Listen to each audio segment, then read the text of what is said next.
Wow, ladies and gentlemen, welcome to Youth Ambassador Kenya channel. Yeah, it has been a while has being here on air, but today I'm back. Yours Benjamin Cheboson.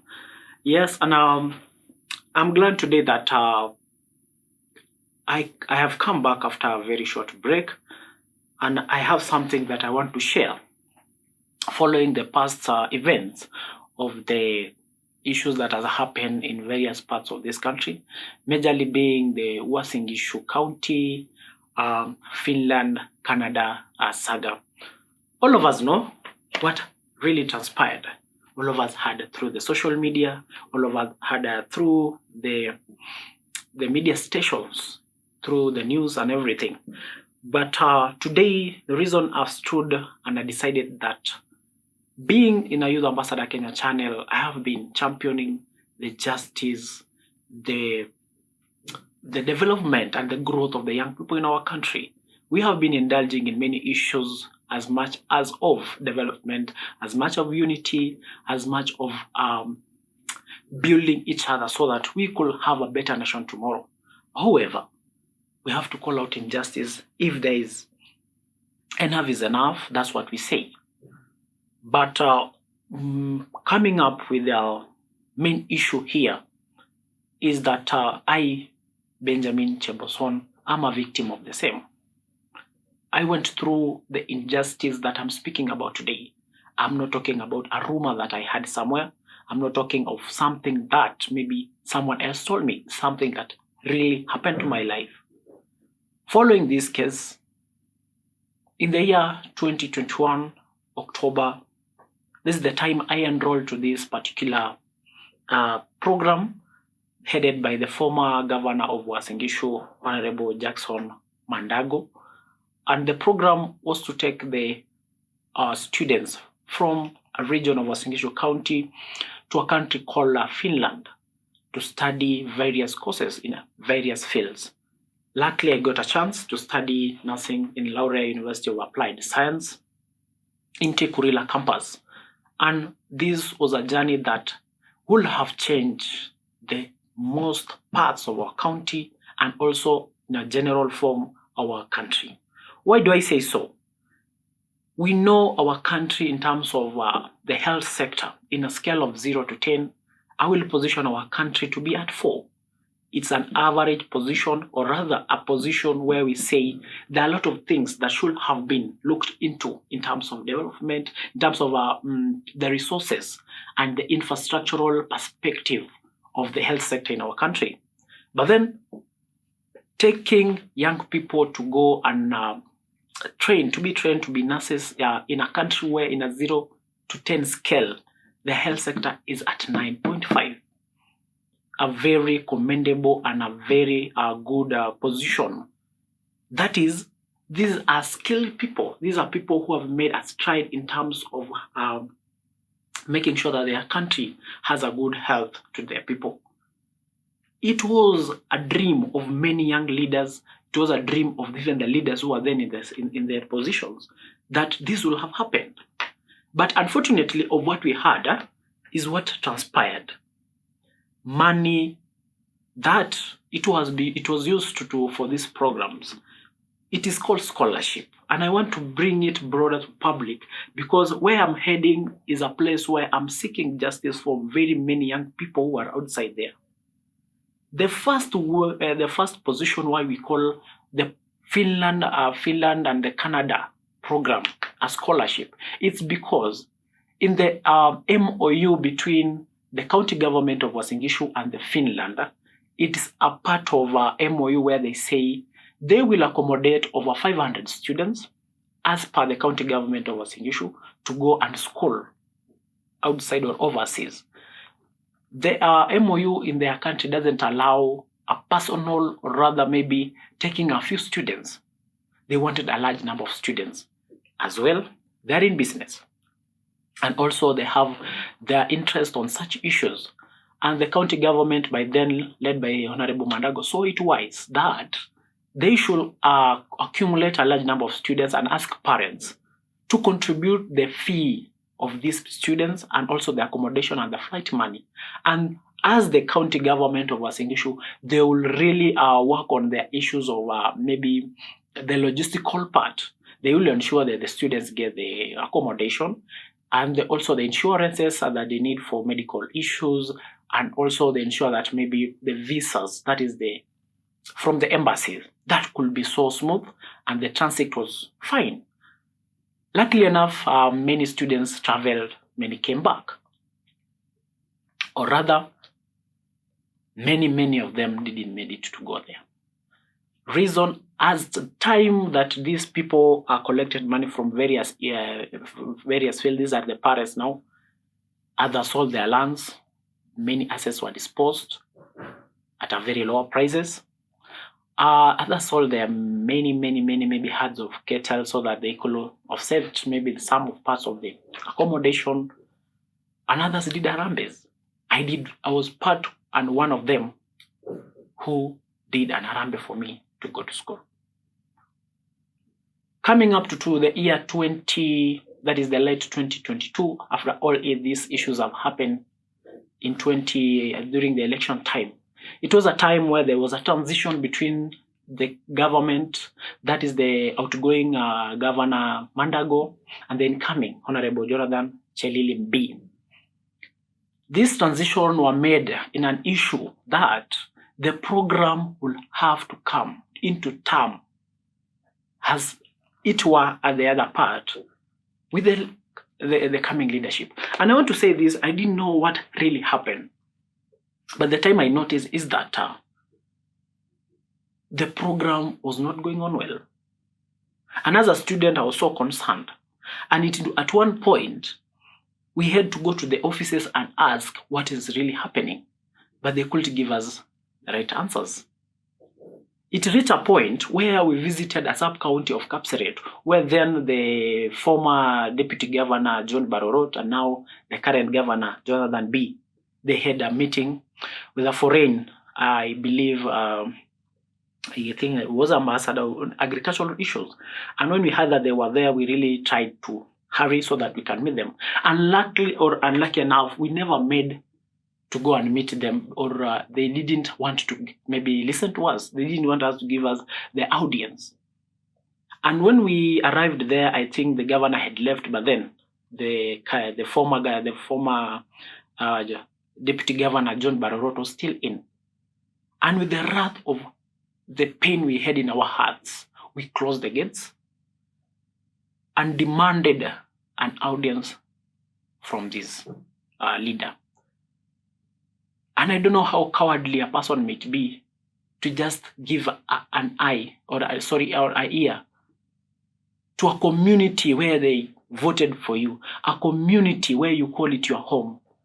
And they decided to take the deputy governor out of the office through a fence. That is the time the media gave us the audience, and that's the first time we talked about the issue of Finland. Because the communication between the county government and now the parents, after they have maybe deposited their money in an account called a trust of a sea fund, that is it was in KCB West, in Eldoret, in a KCB bank. The guarantors and the trustees of this particular account were the officers of the county from the office of the revolving fund. And I think the deputy head of that, the revolving fund by then, I don't know how the structure of the county really is, but from the comment there you can help me. But what I know was Shadrach Rono, and I think they had their colleagues. We had Kepsurai by then. I think this is Lele. Joseph Maritim and Joshua Lele, who were the signatories, were withdrawing money between January and September 2022. Yes. Later, after some other time, that's the time we found some officers. But I believe there's the one who went to Canada and he never came back. Also, he was a trustee, and many others who we didn't know. I believe I can't call the wisdom, because I don't know which criteria did they use to bring up these trustees. But what we knew is that later, I believe maybe one or two parents will have been involved in these cases. It's so unfortunate on that case that we were so primitive, if I can call it, and so unfortunate that we never engage on such matters. But as the leaders who we trust you, it depends on the heart that you have. It depends on the real priority. What are you prioritizing in this program? And after that, I believe from the audience of the media who came and listened to us, we talked our hearts and we shared whatever it is on our hearts. These leaders decided that maybe they can give us the audience from a perspective of why are we doing a Mandamano. And I remember the first official meeting we had, it was in a city, the Eldoret City Hall, where now the current senator of Uasin Gishu was the former governor, Honorable Jackson Mandago, the current governor, Honorable Jonathan Chelilim came. And I believe, I didn't know, there were no other leaders, and maybe the deputy governor by then, who was the outgoing governor, Bararot, they came and met with the students and the parents at this hall. And I remember the time of the meeting that they hesitated, it was at 9. But unfortunately, the meeting started later, almost 12. They were old men. They were old women. These are the people who are really given up their time to come and listen to the grievances they have given to the authorities so that they can see. And I don't understand why was the transition done, and maybe the leadership will not transit all the information, or rather everything that it was in the program to proceed. This was a partly program out of the government of Uasin Gishu, because we believe later that it was not involving the county assembly, it was not involving the legal officers. That means the way it was done in a, I can call it in a kienyeji way, should have continued the same way. But I believe, or maybe there was some other motive that these people had. Believe you or not, when the meeting started, I think it was a chance to give each and everyone a chance to talk his or her heart. And as per that time, I remember I was so low that I think it was heavy in my heart. And after my colleague Masitaru spoke and I was given the microphone, I was so overwhelmed, and I didn't manage even to take 5 minutes in that stage. This is because my mother has just spoken on behalf of some few parents who had been given a chance. And my mother was so emotional because then my father was in Somalia, and it was a tough time for us, because at the time we tried to figure out how we will get our money to do these things. It was, I remember we tried to sell our tractor. I think we sold our tractor, Fiat 365, 368, I believe, and all its I can call everything. We have the djembe, the trailers, but the money was still not enough. So we had a kind of a small part of our land, which was elongated towards some adjacent shape. We decided that we are going to sell our land. And this is the land we sold. You can see maybe the current owner has already fenced the land. And the only part we are remaining with is not even a piece that we will say we could use for farming or maybe get something to eat. His parents had to raise 1.2 million shillings in 2 weeks and opted to sell their land and farm machines. We have sorted that, but the money was still not enough. And so we decided to call for a rambe. That's where we managed to have almost 1.5 million shillings for me to go to school. And taking that in mind, these are the resources and the assets that we are more farmers. So this part of the land is the one we plant maize for us at the end of it to get something to eat. This tractor used to do kibaruas, maybe plowing for the community, maybe doing transportation works and everything. And this is the thing that will bring maybe or change a meal in our table.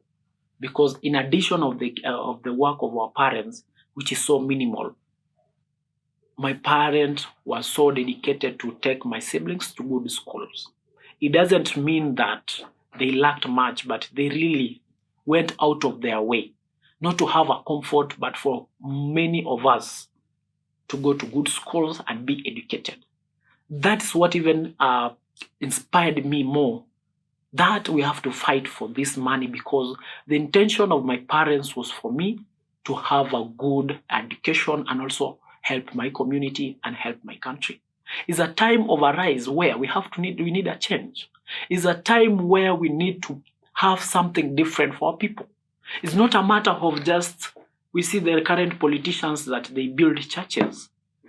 When our schools are not in a good position for our sisters and our brothers, it's not a time for our leaders now to talk about the issues that doesn't favor us. Because in terms of improving the technology, also improve the lowest point of your community, a point where the lowest person in a community cannot take his or her son to school.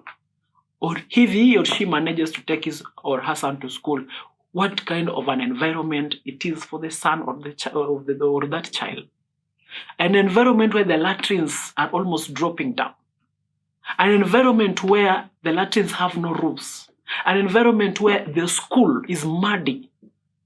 The classes have no windows.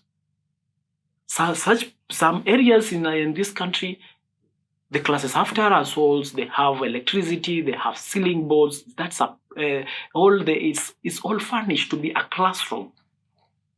We have not spoken of having teachers around.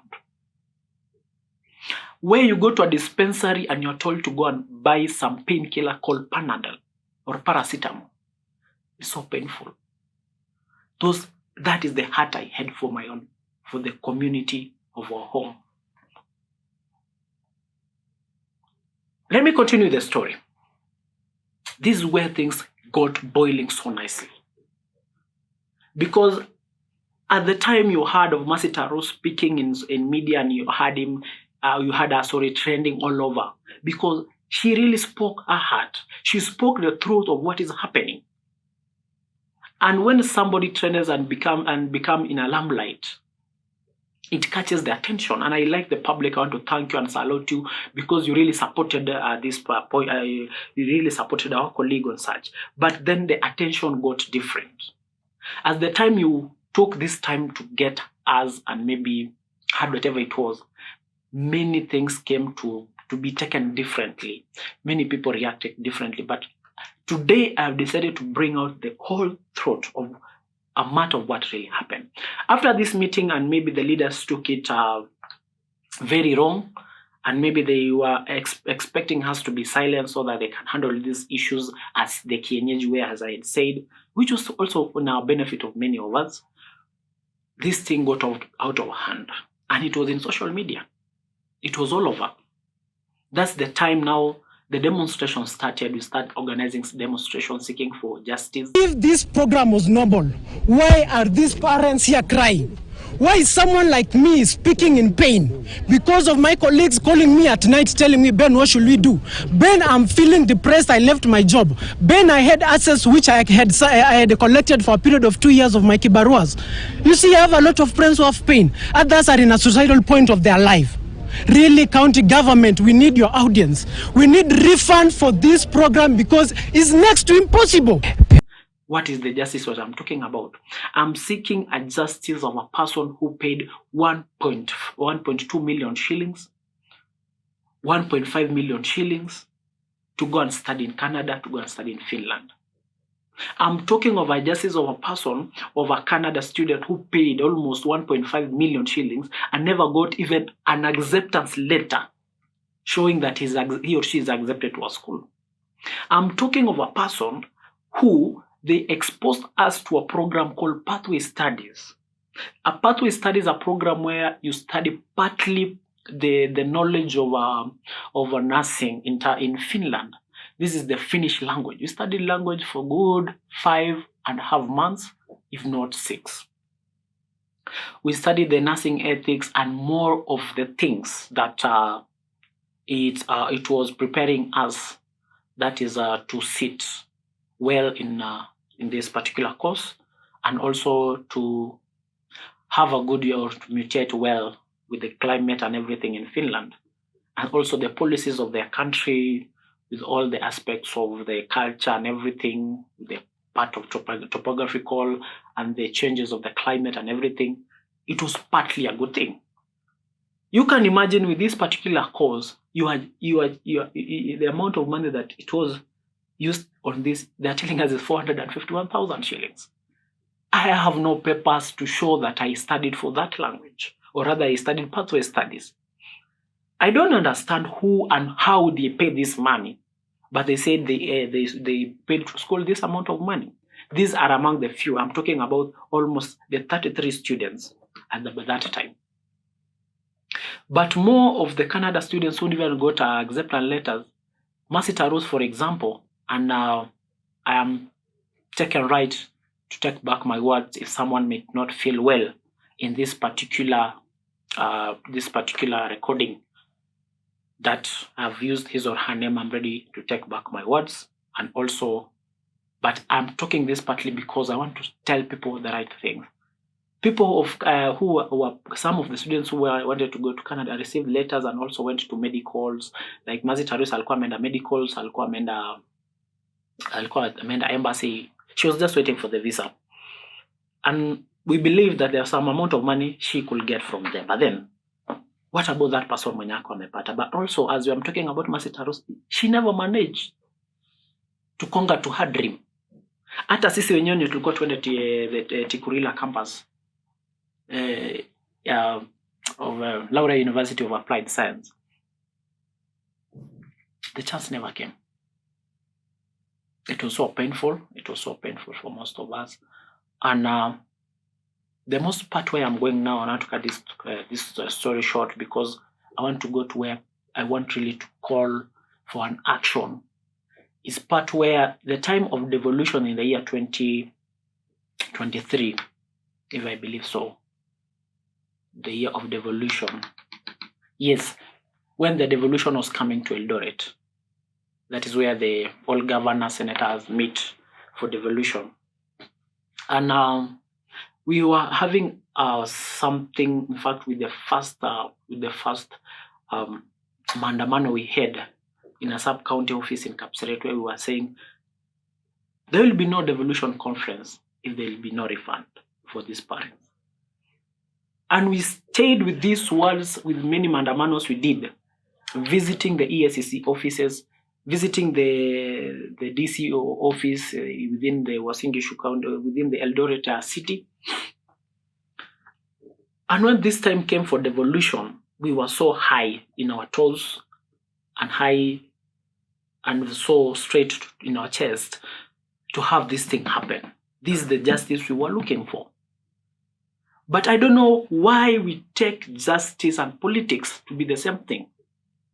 Because at the end of it, a committee of parents and students, we managed to meet this leader